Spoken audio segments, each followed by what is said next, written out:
Salut toi, prêt pour une nouvelle exploration. Carrément. Aujourd'hui, on plonge dans la psychologie de l'argent de Morgan Housel. Ah oui, un livre fascinant. Ouais, c'est un livre qui décrypte nos comportements face à l'argent, tu vois. Mhm. On va décortiquer ensemble les chapitres 16 à 20 D'accord. qui abordent des dilemmes financiers assez universels. Oui, On va essayer de dénicher des conseils concrets pour mieux gérer notre argent, mais surtout pour comprendre les forces psychologiques qui influencent nos décisions. c'est ça. En gros, on va te donner les clés pour éviter les pièges et faire des choix plus éclairés. Tout à fait. Qu'est-ce que t'en penses, toi? Ce qui est intéressant avec ces chapitres en particulier, Oui. c'est qu'ils ne se contentent pas de parler de chiffres et de stratégies d'investissement. Hmm. Ils explorent les aspects plus personnels de la finance, Mhm. nos valeurs, nos expériences passées, nos peurs, tout ce qui façonne notre rapport à l'argent, quoi. Exactement. Et ça commence dès le chapitre 16, toi et moi. Husserl nous rappelle que les objectifs financiers, ça n'a rien d'universel. C'est profondément personnel. Imaginez deux personnes avec le même salaire peuvent avoir des objectifs financiers radicalement différents. C'est vrai. L'une peut prioriser la sécurité, épargner au maximum pour se constituer un filet de sécurité. L'autre, attirée par la croissance, sera prête à prendre plus de risques pour faire fructifier son capital et aucune des deux n'a tort. C'est ça. L'important, c'est de définir ses propres priorités en fonction de ses valeurs et de sa tolérance au risque. D'ailleurs, tu parles de tolérance au risque. C'est un concept clé dans la finance. Oui, Pourrais-tu nous expliquer ce que c'est pour ceux qui ne sont pas familiers avec le terme en plus? bien sûr. La tolérance au risque, c'est la capacité d'une personne à accepter des fluctuations, potentiellement des pertes, Oui. dans ses investissements en échange de la possibilité de rendements plus élevés. Mhm. Certains sont à l'aise avec l'idée que leurs investissements puissent perdre de la valeur à court terme, tant qu'ils ont le potentiel de croître à long terme. D'autres, en revanche, privilégient la sécurité et préfèrent des placements plus stables, même si les rendements sont plus faibles. C'est super clair, merci. Et justement, Husserl insiste sur le danger de se comparer aux autres financièrement parlant. Tout à fait. On a souvent tendance à comparer notre situation financière à celle de nos amis, de nos collègues, ou pire, des influenceurs sur les réseaux sociaux. Ah oui, carrément. Mais c'est une comparaison stérile et souvent anxiogène. Oui. On ne connaît jamais la situation réelle des autres, leurs dettes, leurs charges, et puis chacun a son propre parcours, ses propres objectifs. Se comparer, c'est comme comparer des pommes et des oranges. Ça n'a aucun sens. Plutôt que de se comparer, on devrait plutôt se concentrer sur l'alignement de nos choix financiers avec nos propres besoins et aspirations. C'est bien ça l'idée. Exactement. C'est la clé pour une relation saine avec l'argent. Hmm, hmm. Définir ce qui est important pour soi, ce qui nous procure un sentiment de sécurité et de bien-être. Et ensuite, construire une stratégie financière qui nous permet d'atteindre ces objectifs sans se laisser influencer par ce que font les autres. Dans le chapitre 17, la séduction du pessimisme, Husserl explore un autre piège psychologique qui peut nous faire trébucher notre tendance à accorder plus de crédit aux mauvaises nouvelles. Pourquoi ce penchant pour le pessimisme, surtout en matière d'argent? Il y a plusieurs raisons à cela. D'abord, notre cerveau est câblé pour repérer le danger. Oui. C'est un mécanisme de survie hérité de nos ancêtres. Face à une menace potentielle, il vaut mieux la surestimer que la sous-estimer. Oui. Donc on a tendance à accorder plus d'attention aux informations négatives, car elles sont perçues comme plus urgentes, plus importantes pour notre sécurité. C'est vrai qu'on a l'impression que les mauvaises nouvelles ont plus d'impact que les bonnes. Oui, Un crash boursier fait la une des journaux, alors qu'une croissance économique stable est rarement mise en avant de la même manière. exactement. Et le problème, c'est que cette fascination pour le pessimisme peut nous pousser à prendre de mauvaises décisions financières. Imaginons que le marché boursier chute brutalement. Oui. Si on cède à la panique et qu'on vend tous nos placements, on risque de cristalliser nos pertes et de rater le rebond qui suivra inévitablement. Donc, au lieu de céder au pessimisme ambiant, on devrait essayer de cultiver un optimisme réaliste, comme le préconise Husserl. Oui, Qu'est-ce qu'il entend par là? l'optimisme réaliste, c'est l'art d'être conscient des risques et des défis, Oui. sans pour autant perdre de vue la vision d'ensemble. C'est de rappeler que l'histoire nous montre que les économies et les marchés financiers ont tendance à croître sur le long terme. Oui. Malgré les crises et les fluctuations, il s'agit de garder la tête froide, de ne pas se laisser emporter par les émotions du moment et de continuer à investir de manière régulière et disciplinée. C'est un excellent conseil. Et justement, est-ce que ce optimisme réaliste est compatible avec le fait que les marchés financiers sont parfois imprévisibles? Absolument.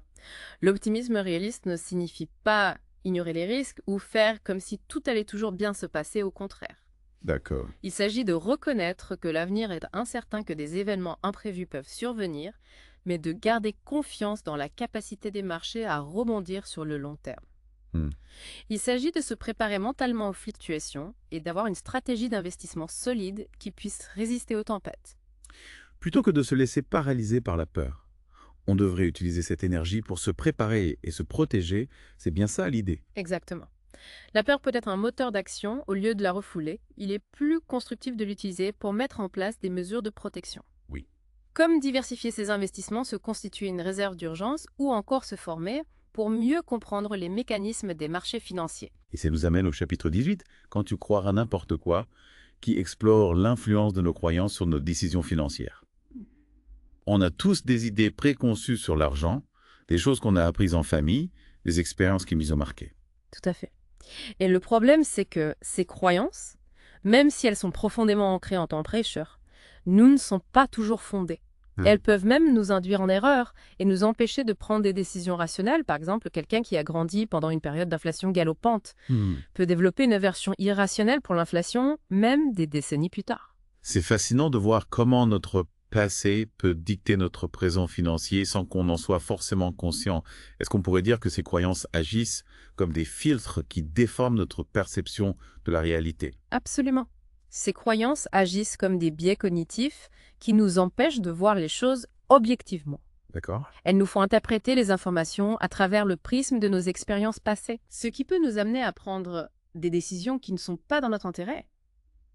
Comment faire alors pour identifier et remettre en question ces croyances limitantes? Est-ce qu'il faut faire une introspection profonde, consulter un psy? Pas forcément besoin d'aller aussi loin. La première étape, c'est de prendre conscience de l'existence de ces croyances. Oui. Se demander quelles sont mes idées préconçues sur l'argent, d'où viennent-elles, est-ce qu'elles sont toujours pertinentes aujourd'hui? Et ensuite, comment s'assurer que nos décisions sont basées sur des faits et non sur des émotions ou des idées reçues? Une fois qu'on a identifié nos croyances, il est important de les confronter à la réalité, se documenter, lire des articles, des livres, consulter des experts. L'idée est de se forger une opinion éclairée basée sur des données objectives Oui. et non sur des intuitions ou des préjugés. En gros, il s'agit d'adopter une démarche scientifique, d'étudier les faits avant de tirer des conclusions. Exactement. Et surtout, il faut accepter de remettre en question nos certitudes, même si c'est inconfortable. Parfois, les croyances les plus tenaces sont celles qui nous freinent le plus dans notre évolution.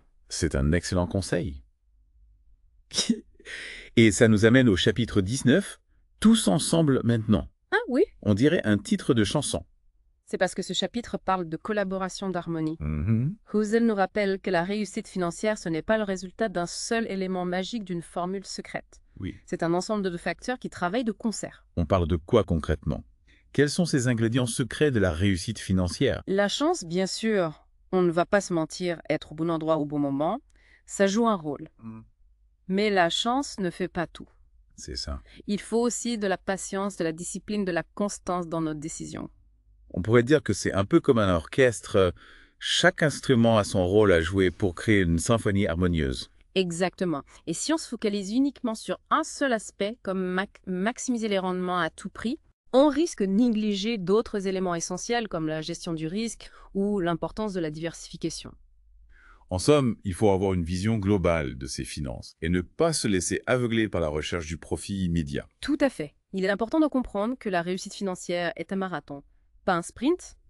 Faut savoir être patient, persévérant et ne pas se décourager face aux obstacles. On en arrive au dernier chapitre de notre exploration d'aujourd'hui, le chapitre 20, intitulé Confession. Ah oui! Un titre intrigant.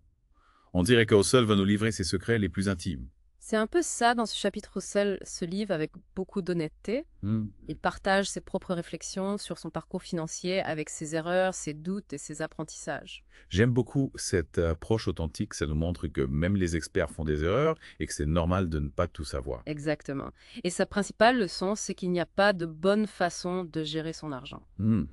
Chaque individu est unique avec ses propres valeurs, ses propres objectifs. Ce qui fonctionne pour un tel ne fonctionnera pas forcément pour un autre. Il n'y a pas de recette miracle applicable à tous. Exactement. L'important, c'est de trouver ce qui nous convient. Oui. En fonction de notre situation personnelle, de notre personnalité et de nos aspirations profondes. Et il insiste beaucoup sur la simplicité, non? Pas besoin de chercher des solutions compliquées et de suivre des stratégies alambiquées. Oui, il prône une approche pragmatique sans fioritures. Hum, hum. Épargner régulièrement, investir à long terme, vivre en dessous de ses moyens, des principes simples, mais terriblement efficaces. Des principes qui ont fait leurs preuves à travers les époques. Exactement. Et qui sont accessibles à tous, quel que soit notre niveau de revenu ou de connaissance en finance. Alors, si on récapitule un peu ce qu'on a appris aujourd'hui, quels sont les points clés à retenir de cette plongée dans la psychologie de l'argent? Eh bien, premièrement, on a vu que les finances personnelles, c'est avant tout une question d'individualité. Il faut arrêter de se comparer aux autres et se concentrer sur ce qui est important pour soi, sur ses propres objectifs. C'est une excellente conclusion. Ouais. On est tous différents avec des valeurs et des aspirations qui nous sont propres. Ce qui fonctionne pour un tel ne fonctionnera pas forcément pour vous. Ensuite, on a exploré la séduction du pessimisme Oui. et comment cette tendance peut nous influencer surtout en matière d'investissement. Il est crucial de prendre du recul et de cultiver un optimisme réaliste basé sur une vision à long terme. Oui. Et on a aussi vu que nos croyances, même celles qui sont profondément ancrées, peuvent influencer nos décisions financières, parfois de manière négative. C'est ça? Il est important de les questionner, de se demander si elles sont toujours pertinentes et si elles ne nous limitent pas. Absolument. Et pour finir, on a rappelé l'importance d'une approche holistique de la réussite financière. Ce n'est pas juste une question de rendement, mais aussi de patience, de discipline et de constance dans nos décisions. Un vrai travail d'équipe en somme. La chance joue un rôle, bien sûr. Mais il faut aussi mettre toutes les chances de son côté en adoptant de bonnes habitudes financières. Tout à fait. Et ce qui m'a frappé dans ces chapitres, c'est l'importance de la simplicité. Mmh. Husserl nous encourage à adopter une approche pragmatique, à revenir aux fondamentaux, épargner, investir, vivre en dessous de ses moyens. Pas besoin de chercher des solutions compliquées, les principes de base sont souvent les plus efficaces. C'est vrai qu'on a souvent tendance à complexifier les choses, à chercher la solution miracle, le placement secret, qui va nous rendre riches du jour au lendemain. Alors qu'en réalité, la clé de la réussite financière, c'est souvent la constance, la discipline et le bon sens. Exactement. Il ne s'agit pas de devenir un gourou de la finance ou de passer des heures à analyser les marchés boursiers. Il s'agit plutôt d'adopter des habitudes saines, de faire des choix conscients et de s'en tenir à un plan sur le long terme. Et ça rejoint l'idée développée dans le chapitre 19, Tous ensemble maintenant, où Husserl compare la réussite financière à un orchestre, chaque élément a son importance. Et c'est l'harmonie de l'ensemble qui crée la beauté de la musique. Absolument. On ne peut pas se focaliser uniquement sur les rendements sans tenir compte du risque de la diversification de la patience. C'est comme si on essayait de jouer un morceau de musique avec un seul instrument, ça ne rendra jamais justice à la partition. Et justement, en parlant de partition, j'aimerais qu'on revienne un instant sur le chapitre 20, Confession. Tu avais dit que Husserl se livrait avec beaucoup d'honnêteté dans ce chapitre, qu'il partageait ses propres erreurs et apprentissages. Est-ce qu'il y a une anecdote en particulier qui t'a marqué, Kosso? Oui, il y en a une qui m'a beaucoup interpellée. Tuhuza raconte qu'il a investi dans une petite entreprise technologique au début des années 2000, juste avant l'explosion de la bulle Internet. Il était convaincu que cette entreprise allait révolutionner le monde et il a investi une part importante de son épargne dans ses actions. Et je suppose que ça ne s'est pas passé comme prévu. Et non, la bulle Internet a éclaté, l'entreprise a fait faillite. Et Husserl a perdu la quasi-totalité de son investissement. Il raconte qu'il s'est senti stupide, qu'il a remis en question ses capacités à prendre des décisions financières éclairées. C'est une expérience douloureuse, mais je suppose qu'il en a tiré de précieuses leçons. Absolument. Cette expérience lui a appris l'importance de la diversification, de ne pas mettre tous ses œufs dans le même panier. Elle lui a aussi appris à gérer ses émotions, à ne pas se laisser emporter par l'enthousiasme ou la peur, et surtout, elle lui a rappelé que personne n'est à l'abri des erreurs, même les experts en finance. C'est une leçon d'humilité importante. On a tendance à penser que les experts ont toujours raison, qu'ils savent prédire l'avenir, mais en réalité, ils sont humains. Ils font des erreurs comme tout le monde. Exactement. Et c'est important de garder à l'esprit lorsqu'on prend des décisions financières.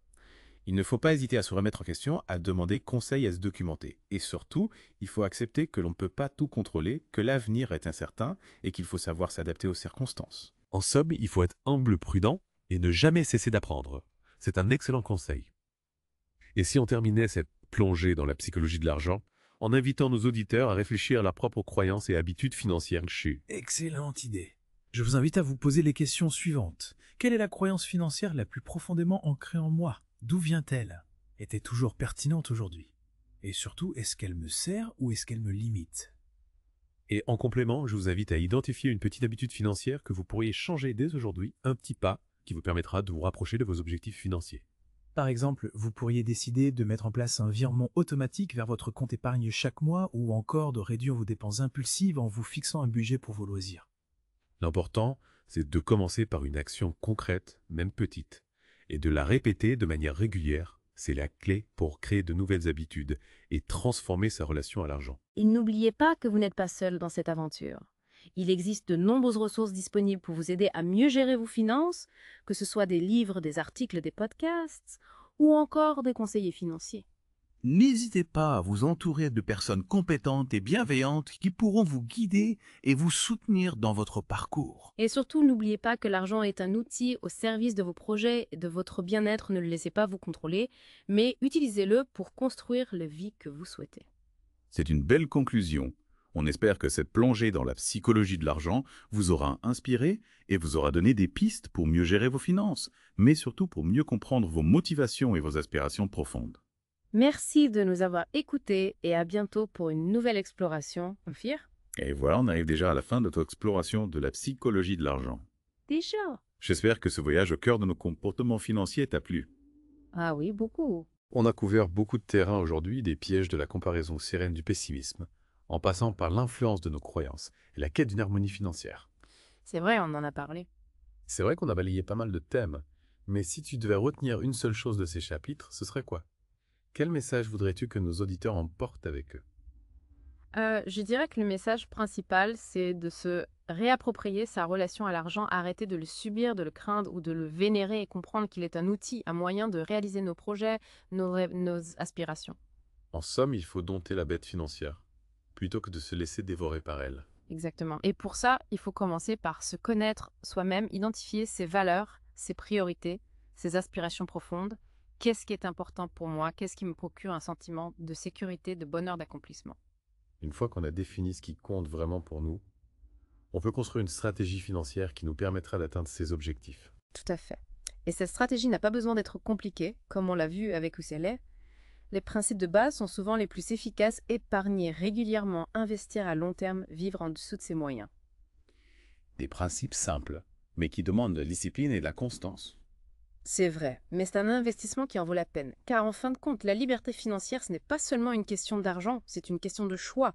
C'est la possibilité de vivre la vie que l'on souhaite sans être contraint par des soucis financiers. Et pour conclure en beauté, j'aimerais lancer un dernier défi à nos auditeurs. Prends un instant pour réfléchir à une décision financière que tu as prise récemment ou que tu dois prendre prochainement. Et demande-toi, est-ce que cette décision est alignée avec mes valeurs, mes objectifs, mes aspirations profondes?